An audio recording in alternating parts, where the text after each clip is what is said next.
नमस्कार दोस्तों। और आज की इस कहानी के नाम है आदत। बेटी, तू परेशान मत हो। जब तेरी सास को अकेले घर का काम करना पड़ेगा ना, तब उसे तेरी कीमत समझ में आएगी। बस तुम 10 दिनों तक यहाँ रुक कर देखो। 10 दिनों के अंदर में मैं कैसी गारंटी देता हूँ कि तुम्हारे झुमके भी बन जाएंगे और वो लोग तुम्हें वापस भी बुला लेंगे। तब तक सारी टेंशन छोड़कर तुम आराम से खाओ पियो और 10 दिन मायके में के मजे लो।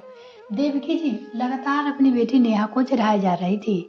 नेहा की एक गंदी आदत थी। वह आए दिन अपने ससुराल से किसी न किसी बहाने लड़ाई झगड़ा करके महीने में 10 दिन तो मायके आ जरूर जाती थी। देवकी जी बड़े लाड प्यार से इतना बिगाड़ दिया था कि उसने अपने ससुराल की कभी कोई जिम्मेदारी समझी ही नहीं। छोटी छोटी बातों की जिद पकड़ कर बैठ जाती थी। इस बार उसने झुमके की जिद पकड़ ली है। उसकी जेठानी के पास एक झुमका था जो नेहा की आंखों में चढ़ गया था। वो झुमके देख के वो पगला गई थी और अपने पति से बार बार झुमके के लिए लड़ाई करने लगी। नेहा के पति ने नेहा से कहा भी था कि नेहा, थोड़ा सा टाइम दो, मैं 4-6 महीने में तुम्हारे झुमके जरूर बनवा दूंगा। लेकिन नेहा की तो जिद थी, झुमका उसे तुरंत चाहिए तो चाहिए। अब उसकी जेठानी ने झुमका पहना था जो देख देख के नेहा जल भून रह जाती थी। नेहा की आदत बहुत ही गंदी थी। वो किसी को भी कुछ पहने हुए देख लेती या किसी का भी कोई भी सामान अच्छा देख लेती तो उस चीज के लिए वो जिद करके बैठती थी। पैसे की उसके आगे कोई कीमत नहीं थी। नेहा की हरकतों से उसको ससुराल वालों भी सब लोग परेशान हो गए थे। पति की लाख समझने के बाद भी नेहा गुस्से में मायके आकर बैठ गई थी। जब तक उसका झुमका नहीं बनेगा तब तक वो ससुराल नहीं जाएगी। और ये चढ़ाया भी नेहा की माँ का ही था। बेटी को उत्साह देने वाली भी माँ ही थी। नेहा अपने ससुराल की एक एक बातें अपने माँ को बताती थी। कौन क्या खाया, कौन कितना खाया पिया, क्या पहना, किसने क्या बातें करी, हर एक चीज वो घंटे तक माँ से फोन पे लटके रहती थी, बातें करती रहती थी। और माँ भी बेटी की हर बात को बड़े ध्यान से सुनती थी, उसको सीख देती थी। लेकिन सीख कभी भी नेहा के हित में नहीं होती थी।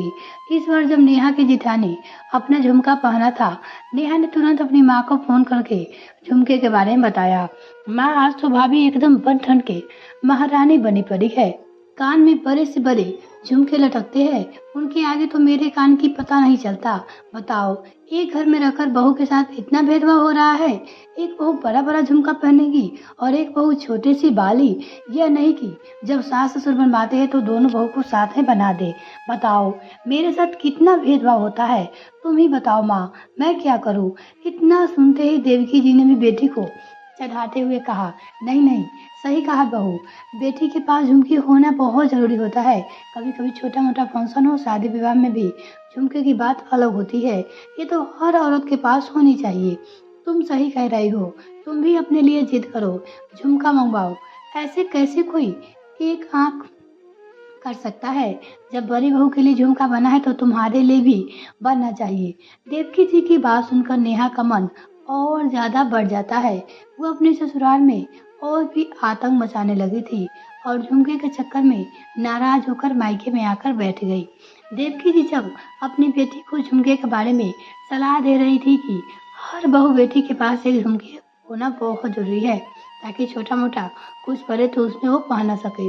यह सारी बातें किचन में खड़ी देवकी जी की बहू रूपा ने सुन लिया।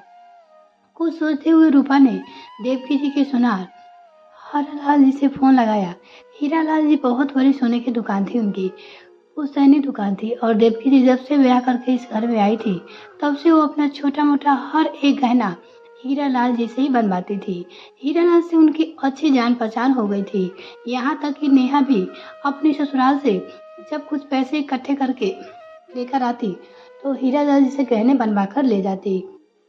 हीरालाल जी के यहाँ उसकी उधार बाकी भी चलती रहती। रूपा ने अगले दिन हीरालाल को घर पे बुला लिया था, वो भी झुमके के साथ। अगले दिन देवकी जी हॉल में नेहा के साथ बैठकर चाय पी ही रही थी कि अचानक हीरालाल जी को देखकर हैरान होकर पूछती है, अरे हीरालाल भाई, आप यहाँ, कोई काम था क्या? तो हीरालाल जी ने कहा, बहन जी, मुझे आपकी बहू रूपा ने फोन करके बुलाया है, कुछ झुमके देखने थे तो मैं लेकर चला आया हूँ। झुमके? हैरानी से देवकी जी ने कहा और वो अपने बहू रूपा को आवाज लगाने लगती है। सास की आवाज सुन रूपा हॉल में आ जाती है। हीरालाल जी उस झुमके दिखाते हैं। रूपा झुमके देखने में बिजी थी, तभी देवकी जी ने उसे टोका। अरे बहू, ये अचानक से तुम्हें झुमके का नशा कहाँ से चढ़ गया? तुमने एक बार भी नहीं बताया तुम्हें झुमके लेना था। कल तक तो ऐसी कोई बात नहीं हुई थी, आज अचानक से झुमका कैसे? और इतने पैसे कहाँ से आए तुम्हारे पास? रूपा ने कहा, माँ जी, सच कहा आपने। कल तक मेरे मन में कुछ भी नहीं था, लेकिन जब कल आप दीदी से कह रही थी कि हर बहू और बेटी के पास एक झुमका होना जरूरी होता है ताकि छोटा मोटा कुछ भी पड़े तो उसे पहना जा सके, बस तभी मैंने भी सोच लिया कि मेरे पास तो कोई झुमके नहीं है। नहीं तो मैं अगर कुछ पड़ेगा तो कल को क्या पहनूंगी? आपने तो दीदी से कहा था कि जब तक उनकी सास या फिर उनके पति झुमके ना बनवाए तब तक वो ससुराल ना जाए। तो झुमके तो माँ जी मेरे पास भी नहीं है, लेकिन मैंने सोचा मायके जाने से क्या फायदा, मैं झुमके यहीं से ले लेती हूँ। दीदी तो देवरानी जेठानी है, उनकी जेठानी 10 दिन के लिए साल में आती है, तो उन्होंने दे दिया होगा बनवा के। लेकिन मैं तो आपकी इकलौती बहू हूँ ना, इसलिए मेरे पास तो दीदी से पहले भी झुमके होने चाहिए था। इसका लिए आप हरिलाल जी के यहाँ से गहने लेती ही रहती है, तो मैंने भी सोचा झुमके भी वहीं से ले लूँ। धीरे धीरे करके आप पैसे चुकता कर देना। मैंने तो आपकी आज्ञा का पालन ही किया है। मुझे लगा शायद आपको याद नहीं है कि मेरे पास भी झुमका नहीं है, इसलिए मैंने हीरालाल जी को बुलाया है ताकि मैं अपने लिए झुमका ले सकूं। कहते हुए रूपा अपने लिए एक अच्छा वजनदार झुमका पसंद कर लेती है और बिल अपनी सास के नाम से फरवा देती है। अब हीरालाल जी के सामने देवकी जी अपनी बहू को बोले तो क्या, इज्जत की भी तो बात थी।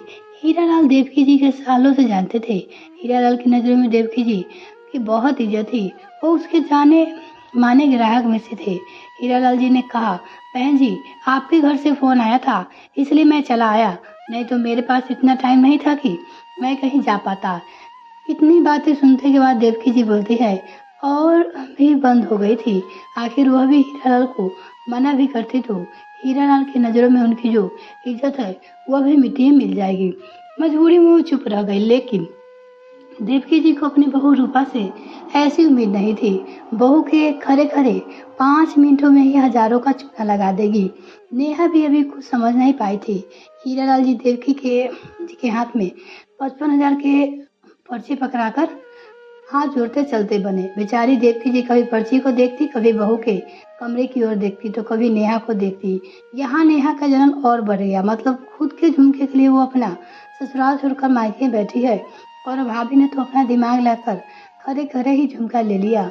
नेहा अपनी सोच में डूबी थी और देवकी जी मन ही मन अपने ऊपर ही गुस्सा हो रही थी कि जब मैं बेटी को सीख दे रही थी तो यह कैसे भूल गई कि मेरी बातें बहू भी सुन रही है। बेटी का झुमका बने ना बने, लेकिन मुझे 55,000 का चूना जरूर लग गया। इधर रूपा अपने कमरे में झुमकों को देख देख कर खुश होती रही और मन ही मन बोली, माँ जी और सीख दो अपनी बेटी को। आए दिन मायके बिठा कर रखती हो, सेवा पानी करवाती हो, अब आगे आप दीदी को जब भी कोई सीख देगी तो आपको यह 55,000 जरूर याद आएंगे। सोचते हुए रूपा मन ही मन मुस्कुराए जा रही थी। दोस्तों, कभी कभी बिना लड़े भी चतुराई से अपना काम बनाना चाहिए, जैसे रूपा ने बनाया था। बस थोड़ा सा दिमाग लगाने की जरूरत होती है। उम्मीद है कि ये कहानी पसंद आई होगी। अगर आपको ये कहानी पसंद आए तो लाइक, शेयर और चैनल को सब्सक्राइब जरूर करें। साथ में आप अपनी राय कमेंट सेक्शन में लिखकर जरूर बताइएगा और प्लीज़ चैनल को सब्सक्राइब कीजिए। इसी तरह की और सारी कहानी देखने के लिए जुड़े रहे हमारे साथ। बहुत बहुत धन्यवाद।